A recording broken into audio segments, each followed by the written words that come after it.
तो श्रोताओं, पिछली कथा आपने जय विजय की सुनी, जिनके कारण परमात्मा को अवतार लेना पड़ा। अब आगे स्वयंभू मनु शत्रुपा की कथा सुनिए, इनके कारण परमात्मा को कैसे अवतार लेना पड़ा। तो श्रोताओं, सबसे पहले मनु शत्रुपा के बारे में आप लोग जान लीजिए। मनु शत्रुपा यही ऐसे है जहाँ से जो है लैंगिक प्रजनन शुरू हुआ।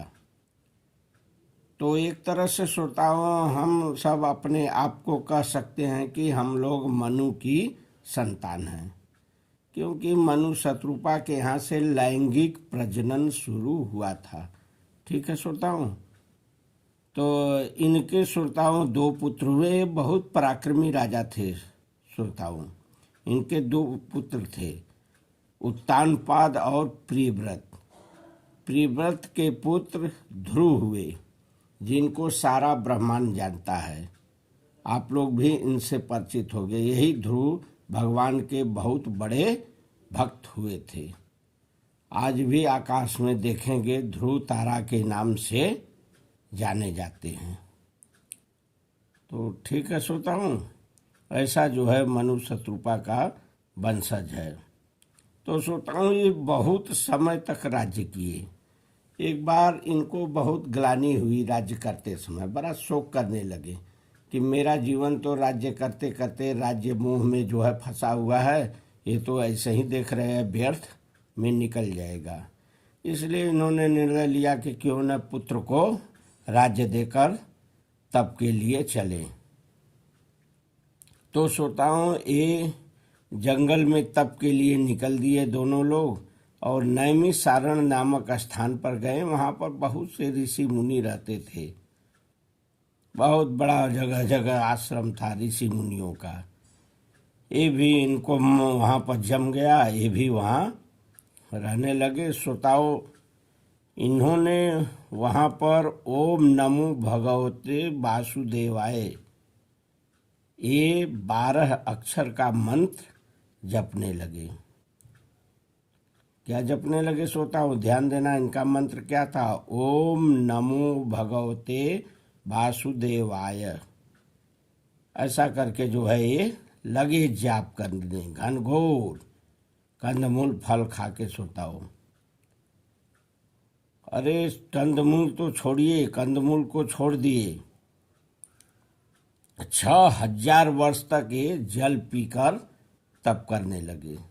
जल पीते थे 6000 वर्ष तक, और तप इनका जारी रहा। फिर उसको भी इन्होंने छोड़ दिए, वायु पीने लगे। वायु पीकर 7000 वर्ष तक वायु को पी पी कर ये तप करते थे। मन में इनकी बहुत बड़ी अभिलाषा थी। क्या अभिलाषा थी? कि मैं उस सच्चिदानंद भगवान को नेत्रों से देखूं। कौन सच्चिदानंद भगवान? जो गुण रहित, अखंड, अनादि, अनंत है, जो अनेकों ब्रह्मा विष्णु महादेव को अपने अंश मात्र से उत्पन्न करते हैं, उनको मैं अपने नेत्रों से देखूं। ये अभिलाषा लेकर श्रोताओं ओम नमो भगवते वासुदेवाय ऐसा मंत्र का जाप इन्होंने शुरू किया। घनघोर श्रोताओं तप किया। और तो और श्रोताओं, और इनके तप के देखिए क्या किए। एक पैर पर दोनों लोग खड़े हो गए। लग गई तप की झड़ी श्रोताओं। पूरा ब्रह्मांड जलने लगा। देवलोक में हाहाकार मच गया। आग की लपटें उठने लगी, धुआं ही धुआं हो गया। सब लोग घबरा गए।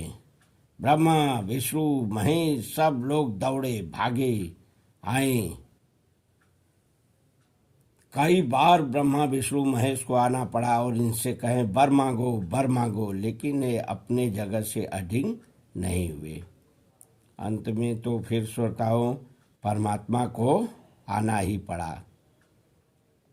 तो श्रोताओं, जब परमात्मा की आकाशवाणी हुई तो इन्होंने परमात्मा से यही वर मांगा कि हे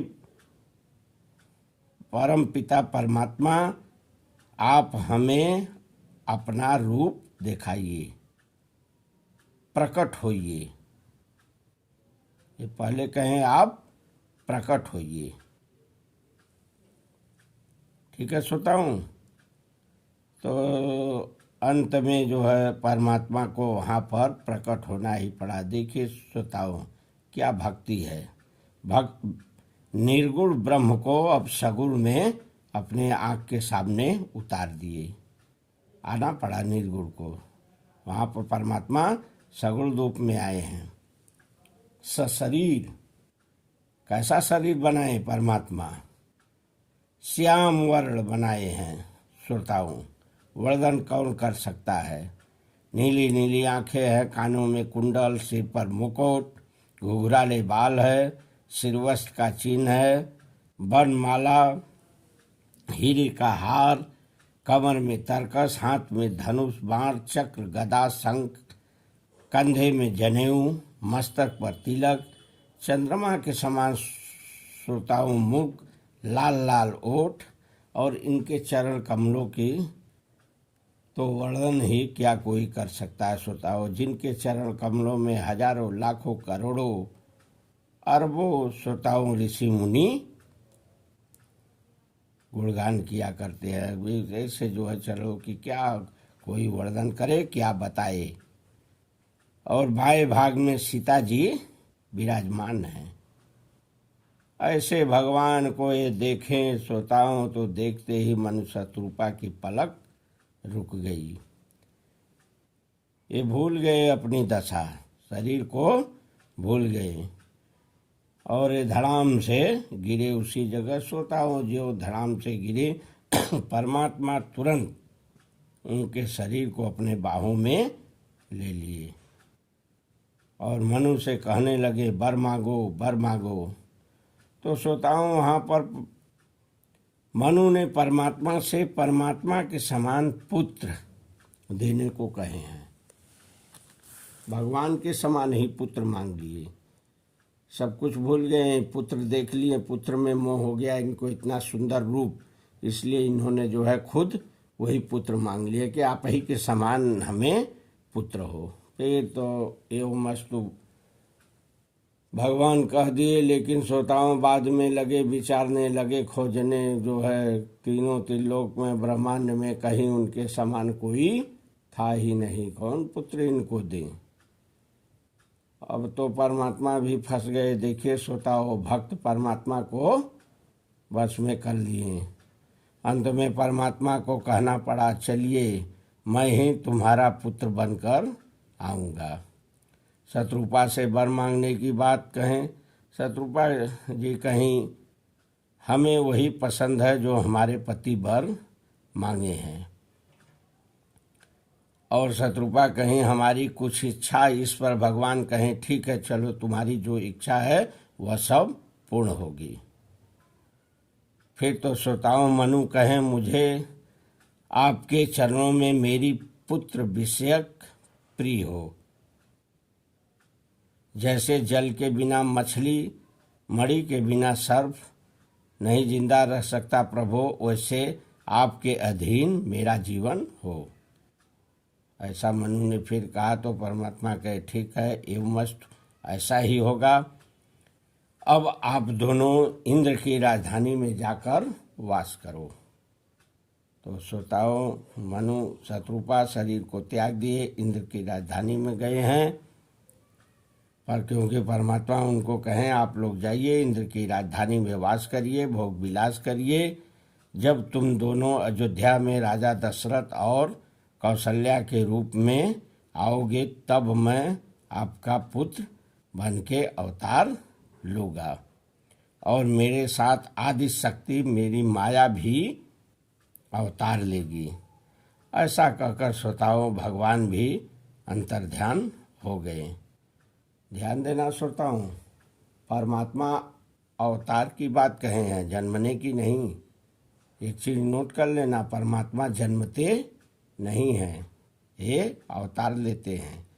किसी भी युग में आप देखेंगे परमात्मा वहाँ जन्मे नहीं है, साक्षात ऐसे ऑटोमेटिक वहाँ पर प्रकट हुए हैं, अवतार लिए हैं। ठीक है श्रोताओं, तो इसको ध्यान देना।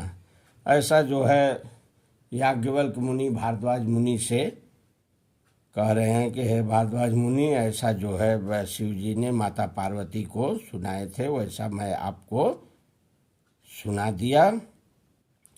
अब अगले अवतार की कथा मैं आपको सुना रहा हूँ।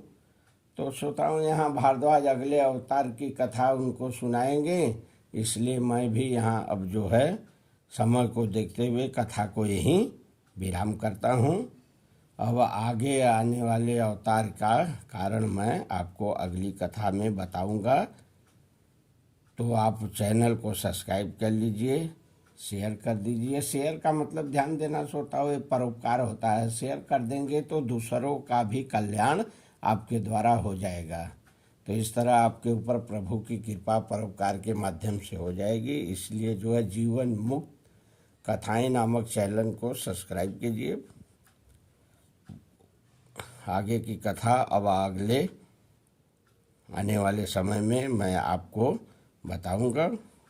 तब तक के लिए बोलिए परम पिता परमात्मा भगवान श्री रामचंद्र की जय।